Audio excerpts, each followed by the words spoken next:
It's about time I brought everybody a new video. What's going on, you guys? It's ArealR32 here, bringing you guys a brand new video once again after, I'm guessing, 5 billion years? No, I've just been very busy, you guys. I actually have 9 school days left before my actual last school day. My graduation from high school is actually May 21st, and my last, I guess you could say, actual last day before my final exams is May 8th, and then that's a Friday. Then Saturday, Sunday, obviously I'm off. And then that upcoming week I have the senior exams, and then or my final exams, excuse me, and then I'm done, and I go off to college or university for those of you in the UK. And I will have a video about that, just kind of talking about what's been going on with my life in general, and just some things that I've been wanting to just kind of discuss, and just, you know, what's been on my mind and stuff. Nothing bad, and actually life's been pretty good for the most part. But I actually had some time to kind of just chill out, make a video. It's about 10:30 at night, so I figured let's do a late night deck profile. So let's dive into this here, because this is 50 cards, 17 effect monsters, 16 rituals, and 17 spells. So let's discuss this here. So first of all, shout out to a really chill YouTuber, Doug Zeef, aka DZeef, DZEEF. Really awesome YouTuber. He writes articles on TCG Player. And also shout out to Pasquale. He doesn't have a YouTube channel, but he's the one that made this deck. And this deck is so much freaking fun, you guys. Like, the fact that I can drop a dark matter is just freaking busted. Like, I've done it like once just because the combo is very complicated, but when it happens, it freaking happens. Like, this is so a thing. And it's also very consistent, even though you're running Exa, Enforcer of the NEKROZ, and Great Sorcerer, and all this other trash, Paladin of Photon Dragon, Luminous Dragon Ritual, and all this stuff. But yeah, so anyway, Pasquale made this build, and he posted on TCG Player, and it got a decent amount of attention. It's very interesting. I've been testing with it a lot. I've played several games with it, and then Skull Servant Top 16, I went on over to that bandwagon. I've been playing Crafton out of that, but I've been wanting to do a deck profile on this for a while. So let's jump into this here, and I'll explain everything afterwards, because God knows how long this is going to take me to get through all this. So we start off with 2 Denkoseka, 1 Djinn, 1 Exa Enforcer of the NEKROZ. His effect is that if he's tributed by a card effect, you can add 1 Dragon-type NEKROZ ritual monster from your deck to your hand. So he's like Great Sorcerer, except you add a dragon instead of a spellcaster. And then if he's banished, you can target one of your banished NEKROZ monsters, except Exa himself, and special summon that monster, and you can only use 1 effect per turn, and only once that turn of him. And then we have 2 Galaxy Eyes, 2 Great Sorcerer, triple Manju, triple Senju, 1 Red MD, and double Shrit. For the ritual monsters, we have double Brio, 1 Necrozic Catastor. Yes, this card is actually a thing in this deck.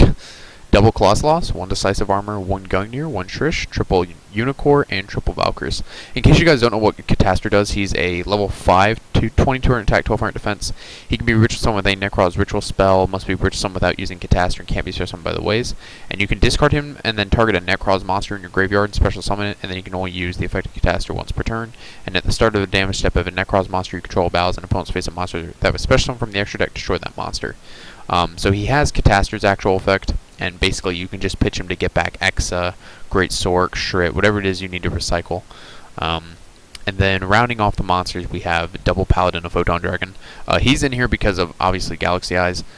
He's like Paladin of White Dragon, like for Blue Eyes, except he doesn't have to pop a monster to use his effect. He has 1900 attack, 800 defense.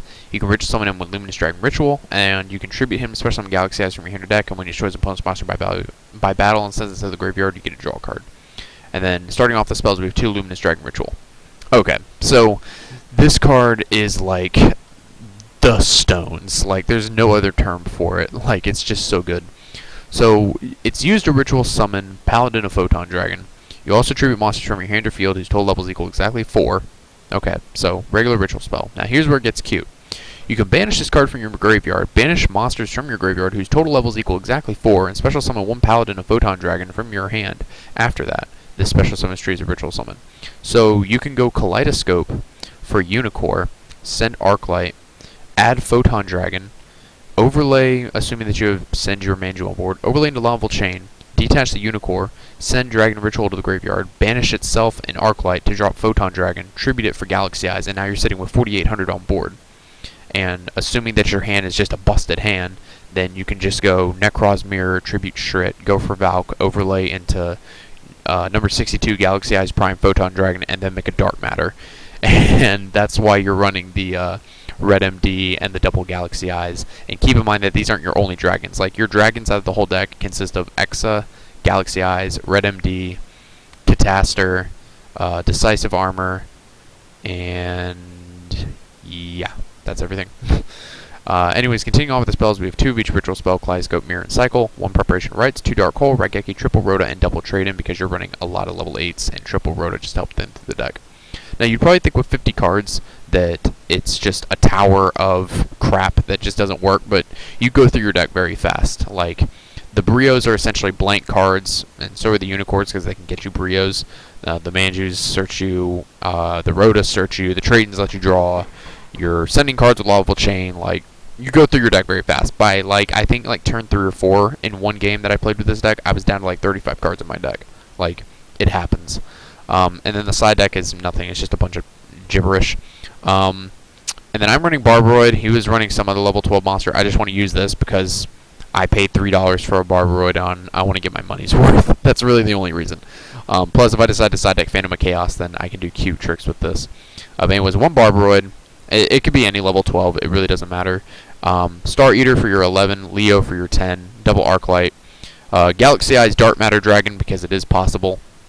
Prime Photon Dragon because you got to make this. You got to overlay with 2 level 8s to make this, and then you just put Dark Matter on top of it. And then we got Felgren in case you don't want to make that play. Abyss Dweller, Castel, Emerald, Direwolf, Exiton, Lawful Chain, and Rhapsody. So, can this deck consistently pull off Dark Matter? Not necessarily. I mean, it's kind of one of those things that it either happens in like the first 5 turns or it just doesn't happen at all. And if it does happen after that, then you sir are extremely lucky, or you just happen to have the right combination of cards. I will say this build is extremely complicated. Like, you really need to know what you're doing, especially if you're just trying to go for Dark Matter. Like, if you just have the mindset of just trying to drop Dark Matter, which I wouldn't recommend, especially playing this kind of build, you really need to know what you're doing and what kind of combination of cards and how many different kinds of combination of cards in your starting hand can get you to Galaxy Eyes. Because I did pull it off once, but my opponent had already rage quit when he saw it was NEKROZ. But I decided to play out my hand anyway, and I was able to drop Dark Matter Dragon. But it was like a 4-card combo in my opening hand. Now, I know a lot of you are probably thinking, you know, 4-card combo, I don't really want to have to invest in that much. But yet, when you end your turn with a Dark Matter and, like, I think I had like a Lawful Chain on board, and I still had like 2 or 3 cards in my hand, I mean, the investment is worth it at the end of the day. And you also thin through your deck a lot. You know, you get the Red MD out of your deck, you get an Exa out of your deck, you get a Cataster out of your deck. And also, I would recommend that you go to TCG Player and read the article on this. It's called Galaxy Eyes NEKROZ, something like that, or Dark Matter NEKROZ, I think is what Pasquale called it, or titled it, excuse me. And he goes in depth about, you know, playing the deck in some combos. Like, you know, you could, you know, do Exa and Great Sorcerer, which, keep in mind, Exa is a level 5 and Sorcerer is a level 4. You know, 5 plus 4 is 9. That makes you Trish. You know, you could banish both from the grave from Mirror's Effect. You know, they are considered NEKROZ monsters, and you can use them with the ritual spells and, you know, whatnot, just like you would with Shrit. But overall, just my thoughts about this deck is that it's very busted, it's very good, it could definitely catch people off guard. I think it'd be very good for a local scene. I believe that if you tested with this deck enough and maybe made some tweaks to it, and obviously, you know, made a good side deck for it, it could possibly be good at the regional level. It just all depends on your skill as a player. I can tell you right now, I would not be able to take this to a regional next week and do well with it, just because of the fact that I don't have enough testing with it and enough knowledge with the deck. I honestly haven't touched NEKROZ in probably a month. I'm trying to sell my core for $450, which, by the way, if any of y'all want that, hit me up. But yeah, honestly, I've just been playing a lot of Skull Servant lately because this format has just been very boring for me, and I'm already missing 2 regionals that I'm not able to make 2 just due to reasons, and I'm going on a cruise, and I'd rather go on a cruise than go to a regional. Just saying. But anyway, yeah, guys, let me know what you think of this build in the comments below. I just think it's very cool that, you know, Pasquale was able to use Exa and more than just one Great Sorcerer, and was actually able to use NEKROZ of Cataster. Like, I saw NEKROZ of Cataster in here, and I was already sold on it, because I was like, he found out a way to use these cards. And then he had Luminous Dragon, Ritual Paladin, a Photon Dragon, Galaxy Eyes, Red MD, and Dark Matter Dragon, and I was just like, okay, I gotta build this and see just what in God's name he's thinking. But yeah, it's very, very, very good. I highly suggest you guys test it out. It's a lot of fun, and if you already have the NEKROZ core, Yeah, I mean, honestly, this is pretty much budget. I mean, the Paladin of Photon Dragons are 22 cents. Luminous Dragon Rituals are 15 cents. Catastor is 24 cents. I'm going by the average price here on DN. Like, there's the low, average, high. I'm going by the average. Exa is 19 cents. Great Sork is 19 cents, which you should already have. Red MDs you should already have. You don't need to have Barbaroid. Felgrins you probably already have. And then Galaxy Eyes Prime Photon Dragon is kind of expensive at 16.79, and then Dark Matter is at 2.67 for the average. But everything else you guys should have. I don't see why you wouldn't, if you're playing NEKROZ, I mean. But yeah, that's it. If you guys enjoyed it, like or favorite would be appreciated. And subscribe if you want. Don't know when I'll be posting again. I guess that's my new outro.